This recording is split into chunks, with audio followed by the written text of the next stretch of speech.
David Reinbacher, a little bit of a scary moment a week ago where the load management took a little bit of a step back. They were concerned about the process of reintegrating Reinbacher back into the fold. Well, a few days later, Reinbacher, with a nice big shot on a Friday night at Place Belle, finds the back of the net.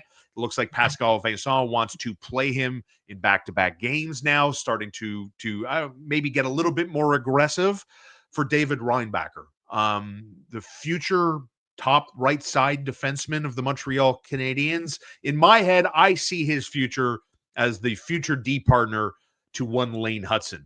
Yes. Do you see that as well? Yes. And walk like legit top pair?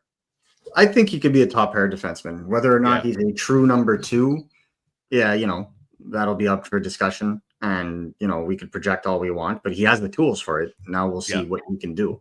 So it's just a question of that. It's just, what's your confidence level in that regard when you have such a volatile injury to your knee, and he's already having knee issues the year prior. So it's all about longevity. If this is behind him and they did a good job in reconstructing whatever ligament was torn, then that's great.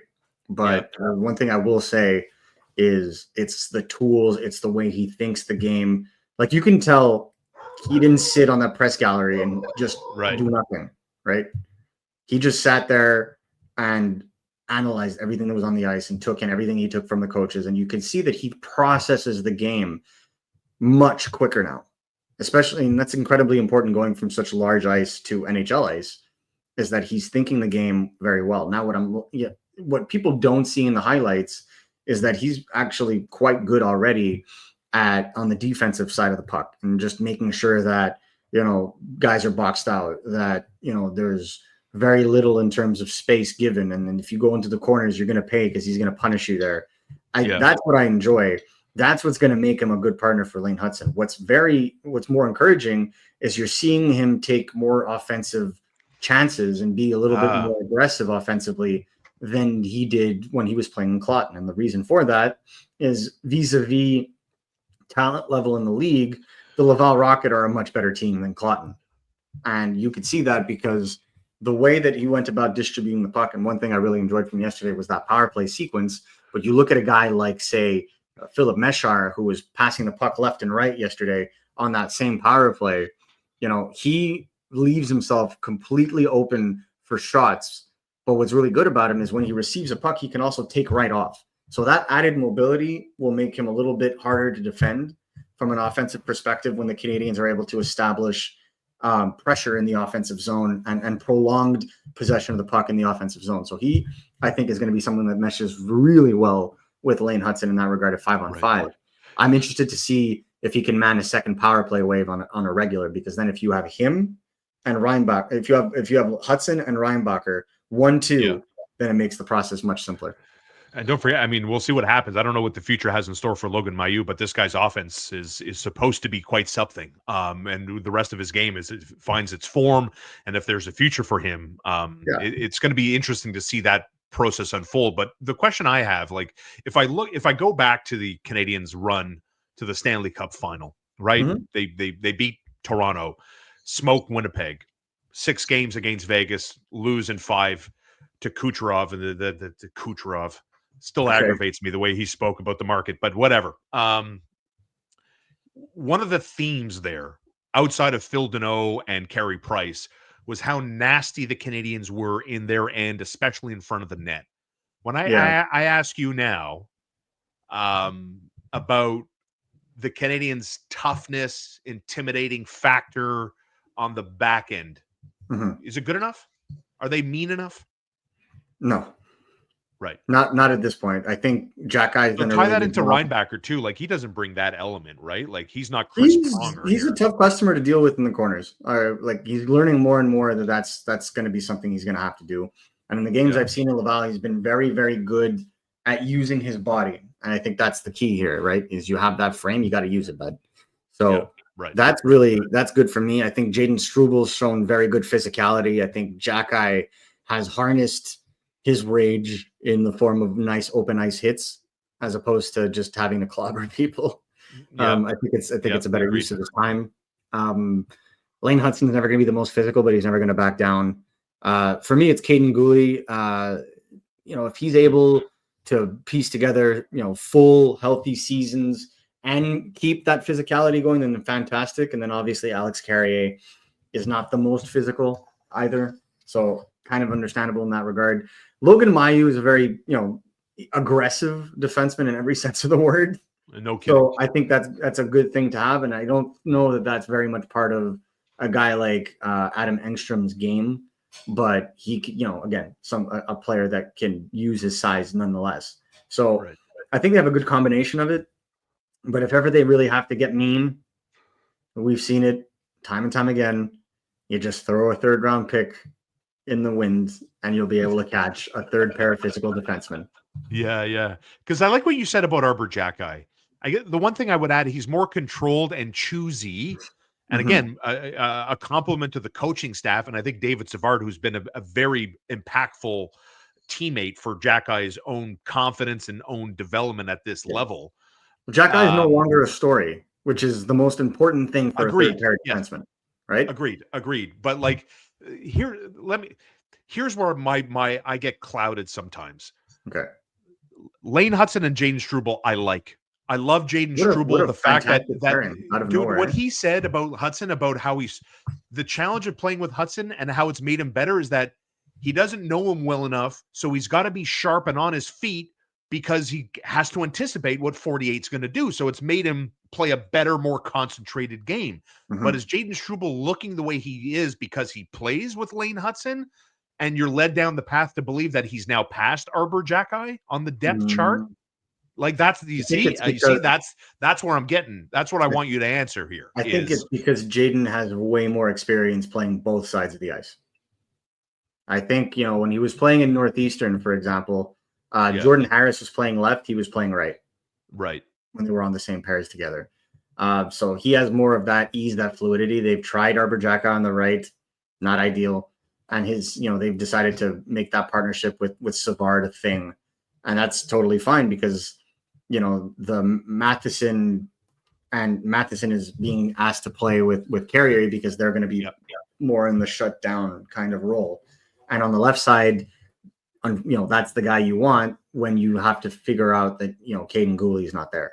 So I get it. And, I think the more interesting conversation is who's out of, Caden Gooley is skating right now with a no contact jersey at practice, right? Who comes out of the lineup if Gooley's back in a week? Who do you take out? It's for me, it's David Savard. Or Jackeye. In terms of pure meritocracy, as a fantastic veteran, it would be David Savard in my book. Yeah. But I mean, that goal Batherson scored last week there. Somebody go in front of the guy. Somebody challenge him. Stop backing up into the goalie. But but the thing is, do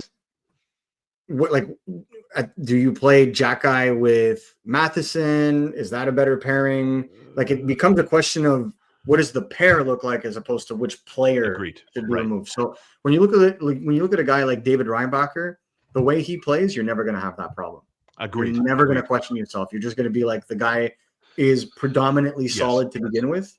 How do you bring it forward? So one of the things I've appreciated with Pascal Vincent, or the way he's been meticulous about describing a guy like David Reinbacher, is that he is always thinking about how he can impact the play.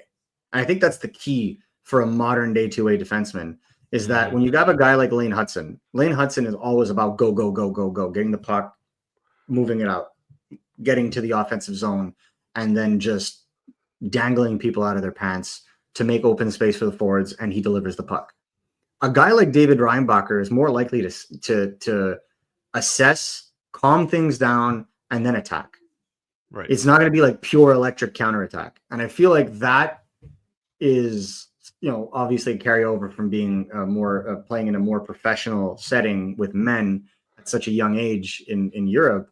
But what I think Pascal Vincent has done a good job of so far in instructing is I want to see that jump in your step that you show us in the defensive zone whenever there's a loose puck and you're winning battles for it. I want to see that in the offensive zone, because unlike Clotton, we're not going to, your ice time's not going to diminish because you went and attacked. Right. Because in the NHL, you have smaller ice. In the AHL, you have smaller ice. So the center will then come and cover you on the point, and you can attack. And with his frame, his reach, he can be a very aggressive player in that regard. We haven't seen it much yet. There have been instances of it for those who have had the pleasure of watching him play in the Laval Rocket.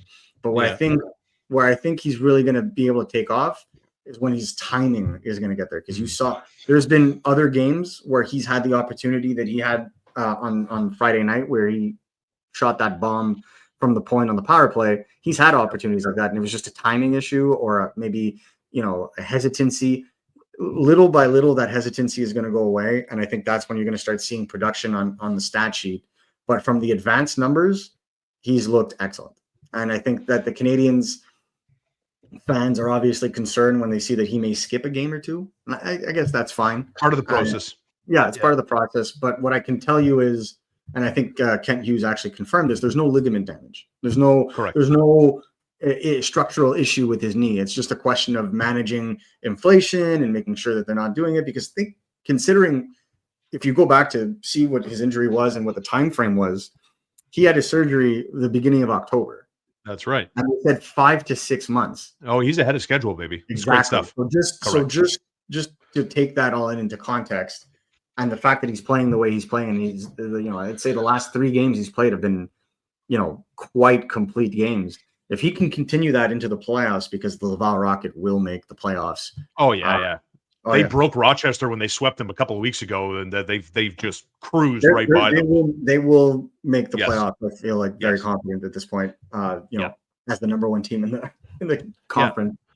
But I think that having him ready for that will be much more valuable than him trying to see if he can maintain a points per game pace to validate where he was picked in the 2023 draft. I think it's about the long game. And I think in the long term, it's not even a question of whether or not he was the right player to be picked. I think in the long term, he's going to fill a need that the Canadiens would have to pay the value of the pick that they picked him at, basically pay the equivalent of a top 5 pick in value to fill, which would be a top pair right shot defenseman.